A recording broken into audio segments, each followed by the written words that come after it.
एक जंगल में पारो नाम की नन्ही चिड़िया रहती थी। वह बहुत ही अच्छी थी, सभी से घुल मिल कर रहा करती थी और हमेशा सबकी मदद करने के लिए तैयार रहती थी। उसे जंगल में सबसे समझदार और सच्चा माना जाता था। इसी वजह से उससे जंगल के कुछ पक्षी चलते भी थे। बड़ा सबकी नजर में महान बनकर चलती है। इतनी क्या खास बात है इसमें जो सबको अच्छी दिखती है? मैं तो इसकी अच्छाई की नाटक देखती हूँ। कितने दिन चलती है पारो आखिर? चिड़िया को बहुत तंग करते थे। कभी कभी उसके घोंसले बनाने से पहले ही तोड़ देते, तो कभी उसके बाहर जाने पर उसका खाना चुरा लेते, तो कभी वो घर में सोई रहती तो उसके दरवाजे बाहर से बंद करके भाग जाते। पारो चिड़िया सबकी बहुत मदद करती। वो आधी रात को भी सबकी मदद के लिए तैयार हो जाती थी। लेकिन एक बार जब पारो चिड़िया पेट से थी तो उसे अंडा देने के लिए नए घोंसले की जरूरत पड़ती है। लेकिन पारो चिड़िया के घोंसले तो भूरा कौवा और मासा चिड़िया बार बार तोड़ देते थे, जिसके कारण उसका घोंसला बनता ही नहीं था। और बिना घोंसला के वो अपने बच्चों को कैसे जन्म देती, कहाँ पालती, कहाँ रखती? पारो चिड़िया के पेट में बहुत तेज दर्द होता है और वो अंडा देने के लिए तड़प रही होती है, पर घोंसला ना होने की वजह से वो अंडे नहीं दे पा रही थी। वह सबसे मदद मांगती है, जा जाकर। वो जंगल में बारी बारी से सभी पंछियों के पास जाकर मदद मांगती है। कभी काला कौवा तो कभी मैना काकी और गोरैया, ये सब से वो मदद मांगती है और सब उसे मदद करने से मना कर देते हैं।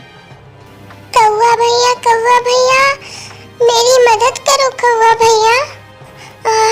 कौवा भैया, मेरी मदद करो कौवा भैया।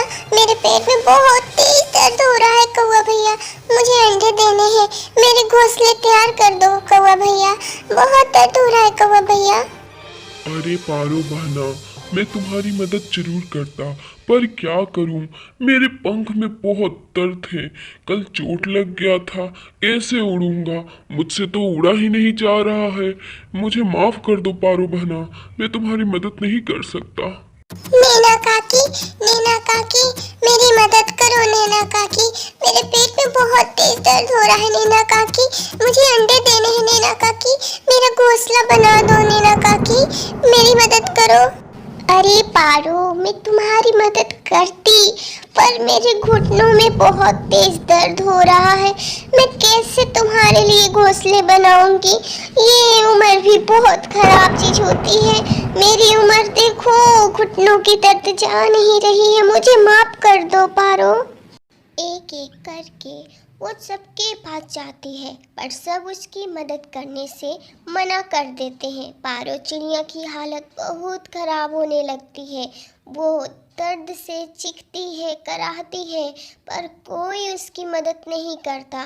वो दर्द से रोने लगती है। तभी ऐना आता है। हाय रे मेरी पेट की दर्द, हाय मुझसे बर्दाश्त नहीं हो रहा ये दर्द। हाय रे मेरे बच्चे, मुझे माफ कर देना मेरे बच्चे। मैं तुम लोगों के लिए कुछ नहीं कर पा रही हूँ। मेरी भी मदद कोई नहीं कर रहा बच्चे। मैं एक लाचार माँ बन के रह गई हूँ। मुझे माफ कर देना, बहुत दर्द कर रहा है, बर्दाश्त नहीं हो रहा है। अरे पारो, क्या हुआ? इतना क्यों रो रही हो? तभी पारो सारी बातें ऐना से बता देती है। क्या बताऊं ऐना भैया, मेरे पेट में बहुत तेज दर्द हो रहा है। मुझसे ये दर्द बर्दाश्त नहीं हो रहा है। मुझे अंडे देने हैं, पर मेरी मदद कोई नहीं कर रहा। मैं पहले बना चुकी थी घोंसले, लेकिन उन लोगों ने मेरे सारे घोंसले तोड़ दिए। मेरा घोंसला तैयार ही नहीं हो पाया और मुझे अंडे देने हैं। बहुत तेज पेट में दर्द हो रहा है। मैं सबके पास मदद के लिए गई, कोई मेरी मदद नहीं किया है ना भैया। अरे बहना, मुझे तुम्हारी ये हालत देख के बहुत बुरा लग रहा है। मैं क्या कर सकता हूँ? मैं तो उड़ भी नहीं सकता कि एक एक तिनका इकट्ठा करके तुम्हारी मदद कर सकूं घोंसला बनाने में। मैं क्या कर सकता हूँ? मैं तुम्हारी मदद नहीं कर सकता। अगर करना होता तो मैं जरूर करता।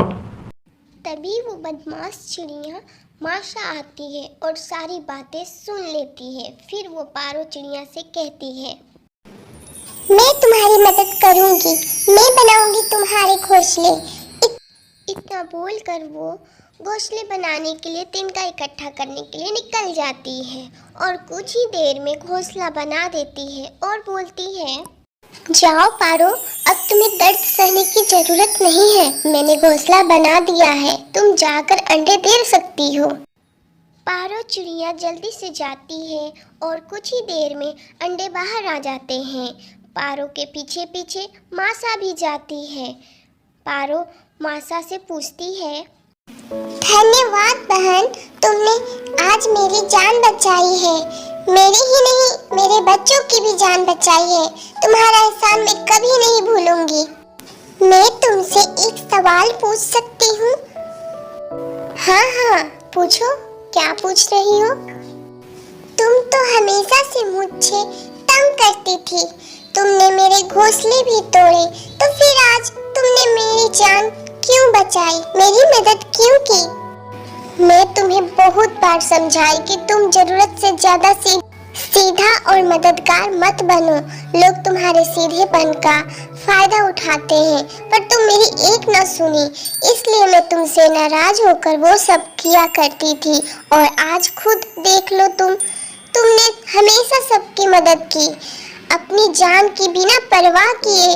पर सब तुम्हारे बच्चों और जान की बात आई तो सबने तुम्हारी मदद करने से इनकार कर दिया। जानती हो क्यों? क्योंकि उन्हें सिर्फ तुमसे काम निकलवाना और तुम्हारा फायदा उठाना ही आता है। उन्हें तुम्हारे जान से या तुमसे कोई मतलब नहीं है। उन्हें तुम्हारे रहने ना रहने से कोई फर्क नहीं पड़ता है। हाँ, फर्क पड़ेगा जब तुम मना कर दोगी उनकी बातों को मानने से और थोड़ा चालाक, चतुर, सेल्फिश खुद के लिए बनोगी। तुम मदद करो, मैं तुम्हें मना नहीं करती मदद करने से, पर ये भी ध्यान रखो कि तुम्हारा कौन अपना है और कौन तुम्हारा दुश्मन। तुम दुश्मन की भी मदद करने लगती हो, जिससे तुम्हारा ही नुकसान होता है। मुझे माफ कर दो बहन, मुझे समझ आ गया। मैंने तुम्हारी बात ना सुनकर तुम्हें गलत समझा और आज मुझे जरूरत पड़ा तो मेरे लिए कोई खड़ा नहीं रहा। मैं समझ गई, मुझे माफ कर दो बहन। तो दोस्तों, हमने इस कहानी से ये सीखा है कि हमें मदद करनी चाहिए, पर ये ध्यान रखना चाहिए कि कौन हमारा अपना है और कौन अपनेपन का दिखावा करता है।